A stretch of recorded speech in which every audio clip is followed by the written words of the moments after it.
ठंड में एसी में सोने वाली नई नवेली बहू। बिल्कुल, पहाड़ों वाली वाय बारी है यहाँ पर, ना जाने लोग क्यों इतने पैसे खर्च करके पहाड़ों पर मैगी खाने के लिए जाते हैं। अरे मुझ ऐसा से सीखो, ठंड के मौसम में एसी चलाकर गर्मा गर्म मैगी खाओ और पैसे बचाओ। एक काम करती हूँ, पास्ता भी बना लेती हूँ और मजा आएगा। अरे कलावती बहू को बोलकर एसी बंद करवा दो, वरना मेरा तो राम राम सत्य आज ही हो जाना है। इन बूढ़ी हड्डियों में इन एसी की हवाओं को झेलने की क्षमता नहीं बची है। क्या करूं जी, कितनी बार समझाऊं बहू को, लेकिन उसके भेजे में तो बात जाती ही नहीं है। कमरे का दरवाजा भी बंद कर रखा है, लेकिन फिर भी ठंडी हवाएं आ रही हैं। क्या पाप किए थे हमने ऐसे, जो भगवान ने ऐसी बहू दी है। भगवान ही बचाए इतनी खतरनाक बहू से। जनवरी की कड़ाके की सर्दी में जहां सोनम एसी चलाकर आराम से गर्मागर्म खा रही थी, वहीं कमरे में बैठी सोनम के सास ससुर नंद देवर ठंड से कप रहे थे। तो आइए दोस्तों, आज हम इस कहानी के माध्यम से ठंड में एसी चलाकर रहने वाली इस अजीबोगरीब बहू की कहानी जानते हैं। अरे सोनम, तुमने अपना घूंघट हटा क्यों दिया? ये तो मुंह दिखाई के रस्म के बाद ही करते हैं ना। तुम्हें घूंघट की पड़ी है और यहाँ मेरी गर्मी के मारे जान निकली जा रही है। देख नहीं रहे हो कितना पसीना आ रहा है मुझे? लेकिन ये तो सर्दी का मौसम है, और भला सर्दी में इतनी गर्मी किसको लगती है? मुझे लगती है। और यह कैसी गाड़ी है तुम्हारी जिसमें एसी भी नहीं चल रहा है? मैं तो विंडो ओपन कर रही हूँ। सोनम गर्मी से परेशान होकर विंडो ओपन कर देती है। थोड़ी देर में सोनम अपने ससुराल पहुँचती है, और सारी रस्में खत्म होने के बाद सोनम कमरे में जाकर सबसे पहले कपड़े चेंज कर लेती है। अब जाकर थोड़ी राहत मिली है। वह शादी के जोड़े में तो मेरी जान ही निकल गई थी, कितनी ज्यादा गर्मी है। एक काम करती हूँ, एसी चलाती हूँ। लेकिन यह एसी कहाँ लगा है? सोनम चारों तरफ एसी देखने लगती है, लेकिन कहीं भी वो एसी लगा हुआ नहीं मिलता। कि तभी नीरज कमरे में आता है। सोनम, तुमने इतनी जल्दी कपड़े भी बदल लिए? चलो कोई बात नहीं, मैं भी चेंज कर लेता हूँ। इस कमरे में क्या एसी नहीं है? बिना एसी के मुझे नींद नहीं आती। सोनम, ये जनवरी का महीना चल रहा है, जुलाई का नहीं, जो तुम्हें बिना एसी के नींद नहीं आएगी। और वैसे भी एसी मेरे कमरे में नहीं बल्कि हॉल में लगा हुआ है। गर्मियों में हम सब साथ में हॉल में ही सोते हैं। क्या क्या हॉल में लगा हुआ है, लेकिन बिना एसी के तो मुझे नींद नहीं आएगी। मुझे तो साल के 12 महीने एसी चाहिए। ये तो बड़ी अजीब बात है, तुम्हें ठंड में भी एसी में ही सोना है? अरे बीमार पड़ जाओगी, पता है ना अभी कितनी कड़ाके की सर्दी पड़ रही है। 1-2 दिन रुक जाओ, जैसे ही गर्मी का मौसम शुरू होगा तो मैं कमरे में भी ऐसे लगवा दूंगा। नीरज आराम से कंबल ओढ़कर सो जाता है, लेकिन सोनम को बेचैनी की वजह से नींद नहीं आती। ये तो आराम से सो गए, लेकिन अब मैं क्या करूं? बिना एसी के तो मैं सारी रात यूं ही उल्लू की तरह जागती रहूंगी। कुछ कर सोनम। सोनम बिना एसी के परेशान हो ही रही होती है कि तभी उसे हॉल में एसी लगी होने के बाद याद आ जाती है, जिसके बाद सोनम सीधा हॉल में जाती है और एसी का रिमोट ढूंढ एसी चालू कर देती है। कितना अच्छा लग रहा है, अब तो मैं सुकून की नींद सोऊंगी। सोनम आराम से ठंडी ठंडी हवा में सोफे पर सो जाती है। सोनम कहाँ चली गई? सोनम, क्या तुम बाथरूम में हो? नीरज बाथरूम में जाता है और सोनम उसे वहां नहीं मिलती है। भगवान, ये सोनम का चली गई, वो भी इतनी सुबह सुबह। कहीं अपने मायके तो नहीं चली गई? लेकिन उससे तो मेरा कोई झगड़ा भी नहीं हुआ है। नीरज सोनम को ढूंढते हुए कमरे से बाहर आता है। वहीं अब सभी लोगों के उठने का समय हो गया था, तो वह भी अपने कमरे से बाहर निकल आते हैं। सभी लोग जैसे ही हॉल में आते हैं तो एसी की ठंडी हवा के कारण सबकी कपकपी छूटती है। वहीं जब सब नई नवेली बहू को सोफे पर एसी के सामने सोता देखते हैं तो सबके तो मानो होश ही उड़ जाते हैं। ये सच है या कोई सपना? भाभी एसी चलाकर यूं हॉल में सो रही है। सोनम बहू, सोनम बहू उठ जा, सांस के उठाने पर सोनम उठ जाती है और देखती है कि सभी लोग हॉल में खड़े होकर उसे घूर घूर कर देख रहे हैं। आप लोगों को क्या हुआ? मुझे इस तरह घूर घूर कर क्यों देख रहे हैं?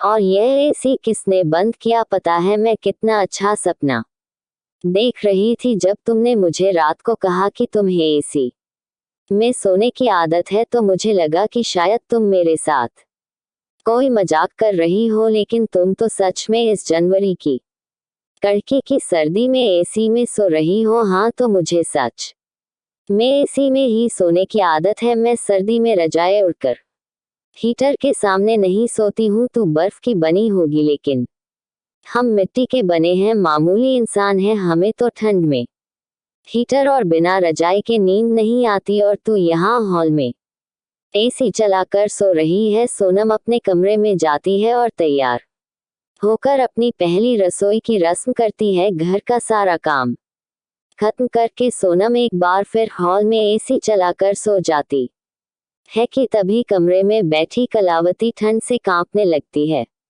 मैंने तो सारी खिड़कियां बंद कर रखी हैं और रजाए उड़कर बैठी हूँ, फिर भी अचानक मुझे इतनी ठंड क्यों लग रही है?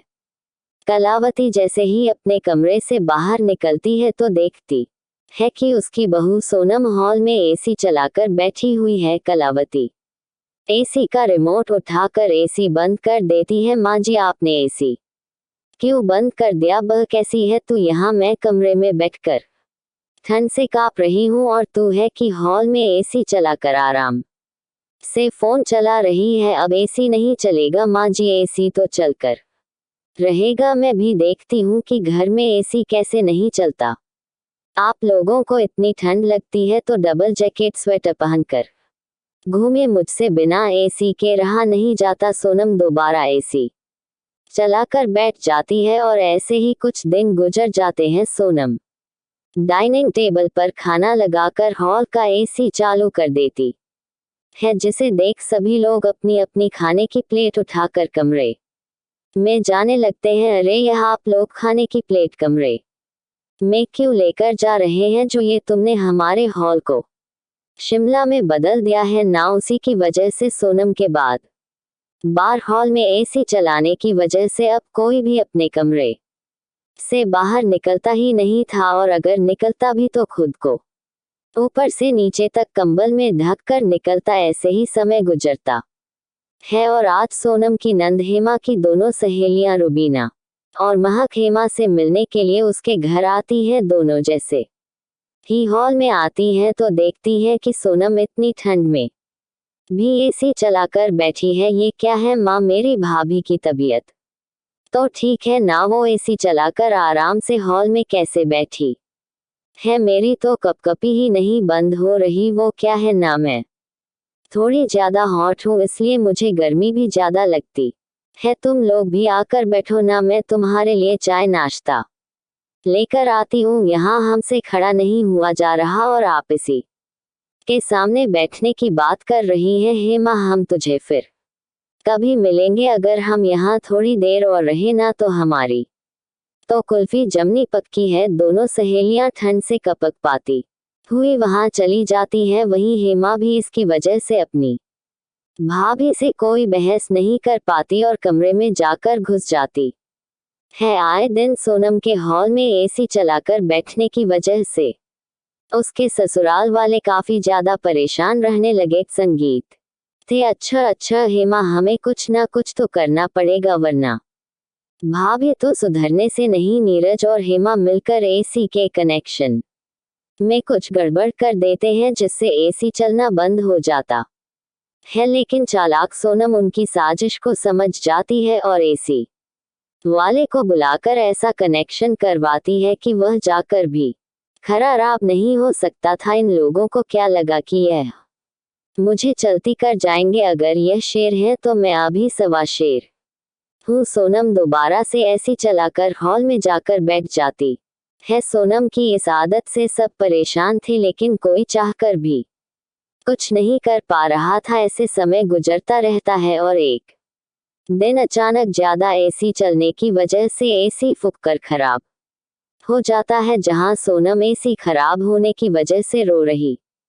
थी वहीं घर में ये सबके लिए खुशी का माहौल बन चुका था। पहली बार नुकसान होने पर इतनी खुशी हो रही है आज तो मैं सबके लिए गर्मागर्म गाजर का हलवा बनाऊंगी। नीरज एसी को ठीक करवा दीजिए या नया एसी लेकर आ जाए, मैं बिना एसी के नहीं रह सकती। मुझे क्या किसी पागल कुत्ते ने काटा है कि मैं तुम्हारे लिए नया एसी लेकर आऊं। अब तो नए एसी गर्मियों में ही आएगा। एसी खराब हो जाने की वजह से घर में सभी काफी खुश थे, वही सोनम बिना एसी के रात भर ठीक से सो नहीं पाती थी। सोनम को इतना परेशान और बेचैन होता देख नीरज उसके लिए एक बहुत अच्छी कंपनी का कूलर खरीदता है, जिसे देख सोनम मुझे लगा तुम मेरे लिए एसी लेकर आओगे, लेकिन तुम तो ये घटिया सा कूलर उठा कर ले आए हो। इससे मुझे क्या ही ठंडक मिलेगी। यह कोई ऐसा वैसा कूलर नहीं है, बल्कि यह तो एसी से भी ठंडी हवा देता है। रुको मैं तुम्हें अभी चला कर दिखाता हूँ। नीरज जैसे ही कूलर को चलाता है तो सच में उसमें से एसी जैसी ठंडी हवाएं निकलने लगती है। अरे इसमें तो सच में एसी जैसी ठंडी हवा निकल रही है। कितना अच्छा लग रहा है। जानता था कि तुम्हें जरूर पसंद आएगा। अब तुम आराम से इस कूलर की ठंडी हवा के सामने बैठना, सोना तुम आराम से रह सकती हो और घर में भी किसी को कोई परेशानी नहीं होगी। सोनम आराम से रात में एसी के बदले कूलर चलाकर उसकी ठंडी हवा में सामने सोती है। वहीं नीरज भी कमरे में दूसरी तरफ खाट लगाकर उस पर आराम से सोता है। अरे अरे माँ, ये आप क्या कर रही हो? इतना सारा घी खाने में कौन डालता है? घी की कीमत उससे पूछना बेटा, जिसे खाने को नहीं मिलता। माँ आप ही खाओ ये घी, मुझे मोटा नहीं होना। मेरे लिए बिना घी की रोटी और कम ऑयल वाली सब्जी ही बना दो। जब ससुराल में सास बिना घी का खाना देगी ना, तब अपनी माँ को याद करेगी तू। माँ आप बस भी करो ना। ऐसे ही समय बीतता है और दिव्या अपने कॉलेज में एक लड़के को पसंद करने लगती है। मालती भी अपनी गुलौती बेटी के जिद के आगे कुछ कह नहीं पाती और उसकी शादी उसके पसंद के लड़के केशव से करवा देती है। दिव्या अपनी सास के पैर छूती है, झुक झुक जी मेरी बच्ची सदा सुहागन रहे। दिव्या गृह प्रवेश करके अब कमरे में चली जाती है। अगले दिन सुबह, चलिए देवरानी जी आपकी पहली रसोई की रस्म करवानी है। दिव्या रसोई में आती है, जहां पर 2-4 आलू और 1 प्याज रखा हुआ होता है। यहाँ तो इतनी कम सब्जियां हैं, इतने में पूरे परिवार का खाना कैसे बनेगा? चलो कोई बात नहीं, जो है उतना ही बना लेती हूँ। दिव्या उन आलू से गाढ़ी गाढ़ी सब्जी बनाती है और पूरियां तलती है। तभी आस पड़ोस के 5 से 6 लोग उसको देखने आते हैं। दिव्या अगर खाना बन गया है तो तुम नीचे हॉल में आ जाओ, तुम्हें देखने के लिए आस पड़ोस के लोग आए हैं। तेरी बहू तो चांद से भी ज्यादा सुंदर है सुमित्रा। हाँ बहू तो वाकई बहुत सुंदर है। आज तो तेरी बहू की पहली रसोई हुई है ना सुमित्रा? तो हम तो अच्छे समय पर आए हैं, बहू के हाथ का खाना खाकर ही जाएंगे। अब दिव्या रसोई से जाकर खाना लेकर आती है और डाइनिंग टेबल पर परोस है। तभी सुमित्रा की नजर खाने के ऊपर जाती है और वह मन में कहती है, अरे बाप रे, इतनी गाढ़ी गाढ़ी सब्जी, इसने तो लगता है सारे आलू एक ही दिन में खत्म कर दिए हैं। कुछ देर बाद आस पड़ोस के सभी लोग खाना खाकर वहां से चले जाते हैं और जब सुमित्रा का परिवार खाने की टेबल पर बैठता है तो दिव्या कहती है, माँ जी सारा खाना तो खत्म हो गया, मुझे दोबारा से खाना बनाना पड़ेगा। लेकिन छोटी चाची मुझे तो बहुत जोरों से भूख लगी है, कुछ खाने को दो ना। छोटी चाची ऐसा कैसे खाना बनाया तूने बहू, जो एक टाइम पर ही खत्म हो गया? अरे हम भी खाना बनाते सुबह से रात तक चलता है। अच्छा माँ जी आप भी पानी वाला खाना देवरानी जी से भी बनवाना चाहती है, जिसमें बहुत सारे पानी में थोड़ा सा खाना होता है। अरे कोमल तू खड़ी खड़ी मुंह क्या थाक रही है? जाकर अपनी देवरानी को बता कि खाना कैसे बनाया जाता है। कोमल दिव्या को लेकर रसोई में जाती है और कटोरे में थोड़ी सी दाल लेती है। जीठानी जी मुझे नहीं लगता कि इतने से दाल में हमारे पूरे परिवार का हो पाएगा, हमें थोड़ा और दाल देना चाहिए। दाल नहीं, हमें थोड़ा पानी लेना चाहिए। अब जब तुम ये थोड़ा सा दाल बनाओगी तो इसमें ये 5 जग पानी डाल देना। और हाँ दिव्या, हमारे यहाँ पर पानी वाला खाना बनता है, तो अब जब भी कुछ भी बनाना तो उसमें भरपूर मात्रा में पानी डालना। कोमल दिव्या को समझाकर वहां से चली जाती है। दिव्या पानी में खाना बनाते हुए अपनी माँ को याद करते हुए सोचती है, माँ अब आज आप क्या घी में बना रही हो? आज मैं अपनी बेटी के लिए गरम गरम आलू के पराठे घी में बना रही हूँ। माँ, मैं किसी कीमत में आपका ये घी का पराठा नहीं खाने वाली, मुझे ये सब पसंद नहीं है। कितनी बार बताऊं आपको माए कि में तो आज तक मैंने बिना घी का कुछ नहीं खाया, और यहाँ तो बिना पानी का कुछ बनता ही नहीं। कुछ देर बाद दिव्या टेबल पर सबके लिए पानी वाली दाल और सूखी रोटियां परोसती है, और अपने परिवार के साथ दिव्या भी पानी वाली दाल और सूखी रोटी को ही खा रही होती है। पर माँ, हम लोग ये पानी वाली दाल और सूखी रोटी क्यों खा रहे हैं बहू? हमारे घर में पानी वाला खाना ही बनता है, क्योंकि मेरे दोनों बेटे छोटी मोटी नौकरी करते हैं, उनकी ज्यादा कमाई नहीं है। अगर मैं उनकी कमाई को महंगे महंगे खाने पीने में उड़ाने लगी तो आगे के दिन मेरे बेटे कैसे देखेंगे? इसीलिए पाई बजाकर मैं यह पानी वाला खाना ही सबको खिलाती हूँ। ऐसे कुछ वक्त बिताते हैं, और एक दिन सब्जी तो पानी वाली बना ली है, लेकिन पानी वाली सब्जी के साथ सब लोग सूखी रोटी कैसे खाएंगे? सब पर थोड़ा थोड़ा घी लगा देती हूँ। यह क्या कर रही है बहू? तो पूरे परिवार के रोटी में घी लगा रही है। हमारे घर में रोटी में घी किसी त्योहार पर ही लगता है, और आज तो कोई त्योहार नहीं है जो तू सबकी रोटी में घी लगा रही है। घी की कीमत भी पता है तुझे कितनी है? आई बड़ा घी खाने वाली सुमित्रा इतना कहकर वहां से चली जाती है, और अब अपनी सास का बर्ताव देखकर दिव्या का दिल बैठता जाता है और उसकी आंखों से आंसू बहने लगते हैं। बटर नान और बटर चिकन बना दिया आपने माँ, इसमें ऑलरेडी बटर है और आपने इतना सारा घी भी इसके ऊपर डाल दिया है।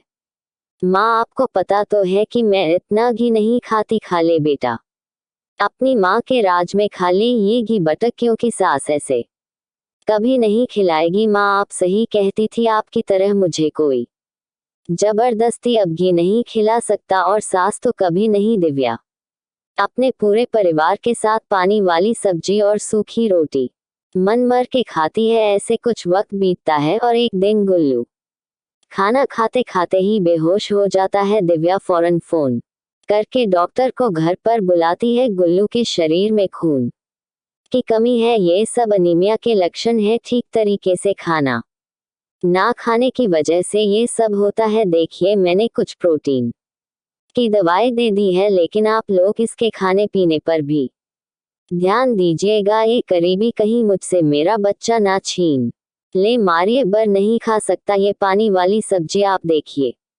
इसके शरीर में खून की कमी हो गई है। अरे मुझे क्या कह रही है? अपने पति से बोल अच्छा काम करे, अच्छा पैसा कमाए, और तुम सबको अच्छा खाना खिलाए। 2 पैसे जोड़कर रखे थे तो तेरे बेटे का इलाज भी हो गया। मैं क्या करूं? छोटी मोटी नौकरी में जो पैसे मिलते हैं वह घर के खर्चों में ही खत्म हो जाते हैं। चाकर भी हम कुछ बचा नहीं पाते। आप लोग हिम्मत रखिए, गुलो जल्दी ही ठीक हो जाएगा। ये सब देखकर दिव्या उसी रात अपने पति केशव से कहती है, केशव, घर की परिस्थितियां बिगड़ती ही जा रही हैं। रोज रोज पानी वाली सब्जी खाकर गुल्लो के शरीर में भी अब जान नहीं है। डॉक्टर ने उसको साफ साफ खून की कमी बताया है, इसलिए अब मैं खुद काम करूंगी और पैसा कमाऊं। मुझे कोई प्रॉब्लम नहीं है तुम्हारे काम करने से, लेकिन पता नहीं माँ को अच्छा लगेगा या नहीं। दरवाजे पर खड़ी सुमित्रा सारी बातें सुन लेती है और वह दिव्या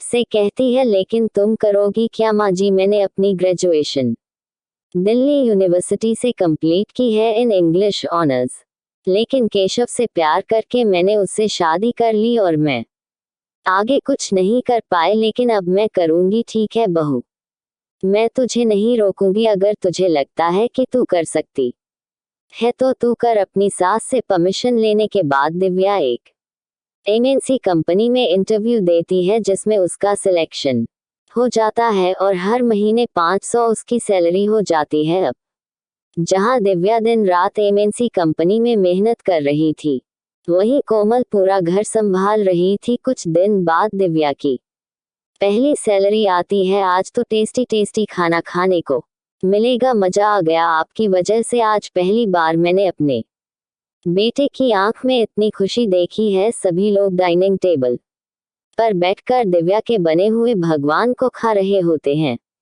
आज बहू की मेहनत की वजह से हमारा पूरा परिवार खुश है और अच्छा खाना भी खा रहा है। शुक्रिया बहू, जो तूने मेरे परिवार के लिए इतनी मेहनत की। तुमने हर परिस्थिति में मेरा साथ दिया है। दिव्या, तुम्हारी जैसी पत्नी हर किसी को मिलनी चाहिए। देखते ही देखते दिव्या अपनी एमएनसी जॉब से अपने ससुराल वालों के लिए एक बहुत बड़ा सुंदर घर खरीद लेती है। दिव्या का पूरा परिवार खुशी खुशी उस बड़े से घर में रहने लगता है और खाने पीने की समस्या भी दिव्या अपने ससुराल में पूरी तरीके से खत्म कर देती है।